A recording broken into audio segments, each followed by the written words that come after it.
আমার প্রিয় ও স্নেহের 2025 সালের নতুন বছরের একাদশ শ্রেণীর ছাত্রছাত্রী বন্ধুরা, আশা করি তোমার সবাই ভালো আছো। আজ আমরা যে বিষয়টি নিয়ে আলোচনা করব একাদশ শ্রেণীর সেকেন্ড সেমিস্টারের পলিটিক্যাল সায়েন্সের কোশ্চেন পেপার নিয়ে। দেখো সরাসরি স্ক্রিনে তোমরা একাদশ শ্রেণীর সেকেন্ড সেমিস্টারের পলিটিক্যাল সায়েন্সের কোশ্চেন পেপার দেখতে পাচ্ছ। ফুল মার্কস তোমাদের রয়েছে 40 আর সময় তোমাদের থাকবে 2 ঘন্টা। প্রথমে রয়েছে বিভাগ ক, প্রশ্নের মান রয়েছে 2 করে 2 গুণ 5 = 10। প্রথম, আইনের দুটি বৈশিষ্ট্য উল্লেখ করো অথবা ন্যায় সম্পর্কে ইমানুয়েল কান্টের বক্তব্য কী? প্রশ্ন, সাধারণ ইতিহাস কীভাবে জাতি গঠনে গুরুত্বপূর্ণ ভূমিকা পালন করে অথবা জাতীয় রাষ্ট্রের মধ্যে দুটি পার্থক্য লেখো। প্রশ্ন, সর্বাত্মকবাদের দুটি বৈশিষ্ট্য উল্লেখ করো অথবা প্রত্যক্ষ গণতন্ত্র বিলুপ্তির দুটি কারণ উল্লেখ করো। পরের প্রশ্ন পড়বে, মৌলিক অধিকারগুলি স্থিতিশীল কিন্তু নির্দেশমূলক নীতিসমূহ গতিশীল কেন? পরের প্রশ্ন পড়বে, নির্বাচন কমিশনের দুটি ত্রুটি উল্লেখ করো।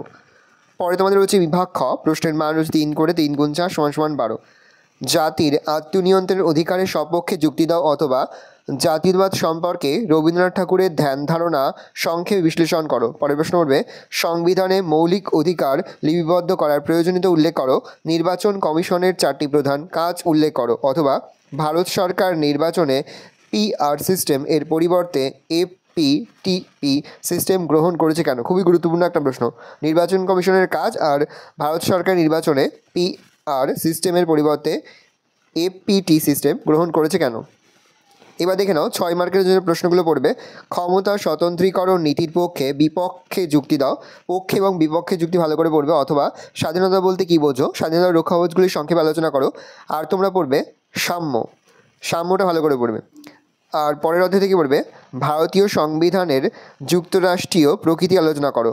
আর পড়বে গান্ধীজির অহিংস সত্যাগ্রহের ধারণাটি ব্যাখ্যা করো। গান্ধীজি এবং নেতাজি খুবই গুরুত্বপূর্ণ ব্যাপারের জন্য। অথবা রয়েছে স্বাধীনতা সম্পর্কে নেতাজির ধারণা ব্যাখ্যা করো। ভালো করে দেখে নাও, এই রয়েছে টোটাল তোমাদের সেকেন্ড সেমিস্টার অর্থাৎ একাদশ শ্রেণীর সেকেন্ড সেমিস্টারের কোশ্চেন পেপার। ভালো তোমার কোশ্চেনটা দেখে নাও। আশা করি ভিডিওটা ভালো লেগেছে। ভিডিওটা ভালো লাগলে ভিডিওকে লাইক করতে দিতে ভুলবেন না। আমার নতুন হাত লাল কালি সাবস্ক্রাইব প্রেস করে পাশে বেল আইকনটা প্রেস করে যখন নতুন করে ভিডিও আপলোড করি সবার ফার্স্ট নোটিফিকেশন তোমরা পেয়ে যাও। আর এই ভিডিওটি তোমার বন্ধু বান্ধবী আত্মীয়স্বজন সবার মধ্যে কিন্তু অনেক শেয়ার করে যায়। বছর একাদশ শ্রেণীতে পড়ছে। আশা করা যায় বাকি বিষয়ের মতো তোমরা পলিটিক্যাল সায়েন্সের ক্ষেত্রেও কিন্তু আমাদের সাজেশন অংশ থেকেই 80 থেকে 90% কিন্তু কমন পেয়ে যাবে। ভালো করে দেখে নাও কোশ্চেন পেপারটা।